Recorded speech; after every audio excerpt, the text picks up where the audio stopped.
Dr. Gamboa, Dr. Halvin, Dr. El-Nubihi speak about different types of cancer that are in their specialty, along with John and Marie Anderson, who many of you may know are from Calexico. John is the Imperial County Superintendent of Schools, and he talked about his cancer experience. The beauty of that was that we had many people there who were non-English speaking, and we had the translation going on at the same time. They didn't know that John spoke Spanish. And so it was beautiful to see them coming up to him afterwards. First they came up to us and said, please tell them thank you. And we said, well, tell them yourself you speak Spanish. And so it was beautiful that he was able to communicate with them, and they were able to demonstrate their appreciation for his telling his experience. The Cancer Resource Center of the Desert could not exist without this community. We have literally hundreds of volunteers who help us in the office. They help us with fundraising. They help us with our patient services. And as we continue on, our services obviously are increasing. The need for them is increasing because it is person-to-person, one-to-one, face-to-face service. People come there where they know that they'll get a helping hand, and they know that we understand their language, we understand their needs, we understand our geography, we understand the financial situation that people are often in, and we are willing to do all that we can to help.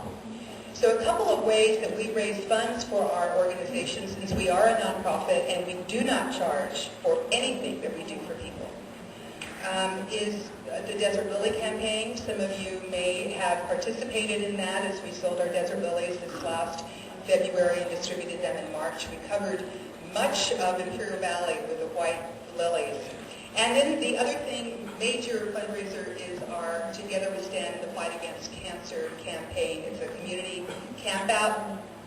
This year we held on October 18th and 19th in Calexico, in El Centro, and in Raleigh. And we would certainly like to invite all of you to participate with us in this overnight event. Thank you.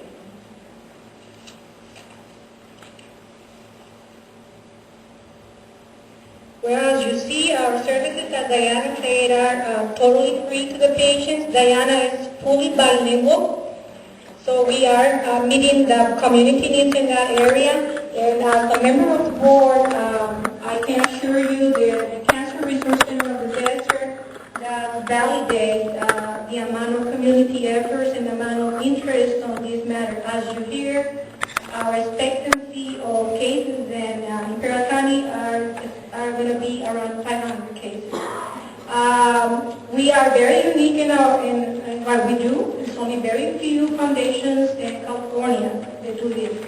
But this is possible strictly for the community, by the community. I'm going to introduce to you Mauro Pacheco. Mauro is the person that is going to be in charge. It's part of the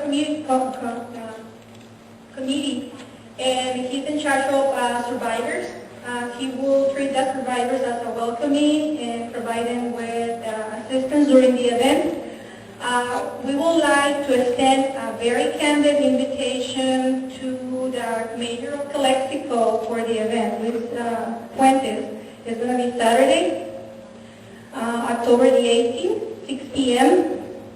And that's for the opening ceremony, and we will be glad to have you there.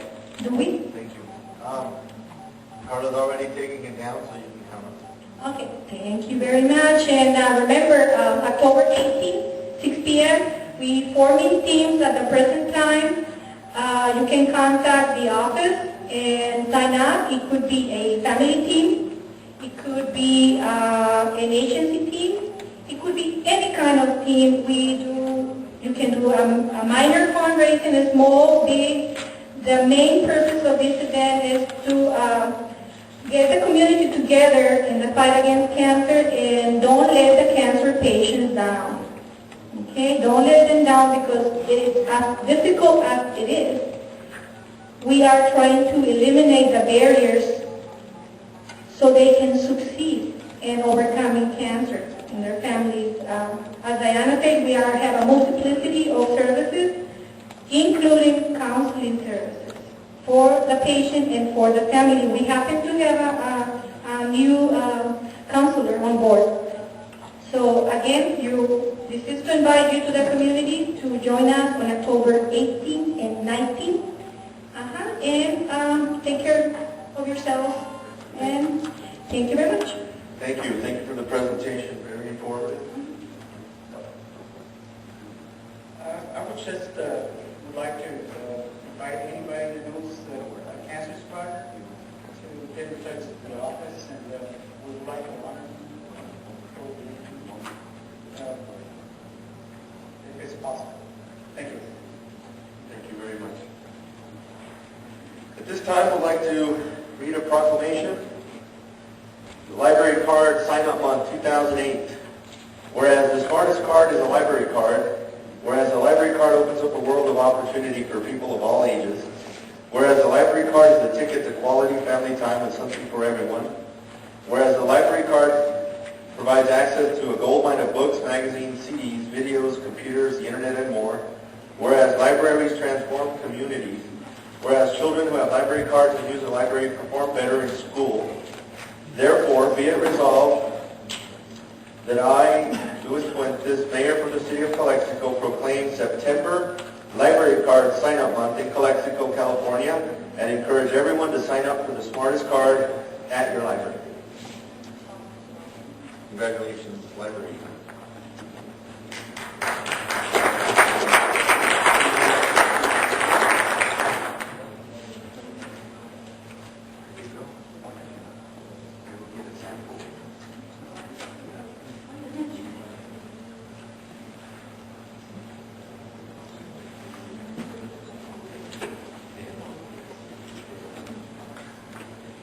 Okay, at this time, we'll move to the public comments.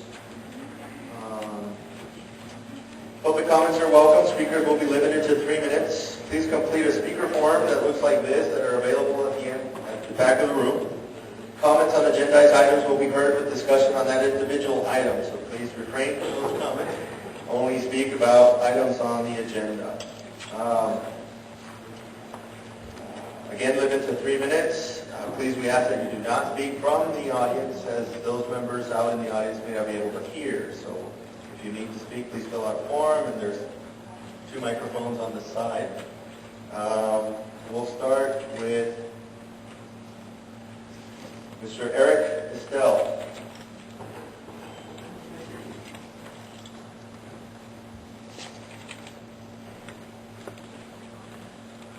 Honorable Mayor, the council members, city staff, thank you. I hope I'm out of order. I'm just speaking on an item that's not on your agenda. My name is Eric Estel. I'm Region Vice President for First Transit. And unfortunately, was not able to be at the last meeting where you gave us your vote of confidence to take over your services to operate your general public dollar right. I just wanted the opportunity to introduce myself and make a few comments about our company and what our progress has been since that meeting. In the audience tonight is Bill Bertha, our general manager, and Maria Hornback, who is our operations manager. The First Transit operation here in the West Region has a region office that I work out of in Tempe, Arizona. I drove over today to Tempe. I didn't realize it's only a 4-hour drive from Mexico to Tempe, so it won't be too hard to come here as needed. I will be your representative for any issues involving this contract and operation that Bill Bertha can't handle, which hopefully won't be too often, but I'm here available if need be. We manage and operate over 250 paratransit operations in the United States, primarily for the elderly and disabled, and also general public dollar right for the general public. As some of you may know, last year we purchased Laidlaw Transit. Laidlaw was the contractor for the Imperial Valley Transit for the past 11 years. First group completed that purchase in October of last year. I also just wanted to address a few issues and concerns I know have been brought forward to some of you, particularly about our operation in Las Vegas, Nevada. Our contract there is with the Regional Transit District of Nevada for the Las Vegas area. We operate over 280 vehicles at that location, utilizing over 350 operators. This summer we began experiencing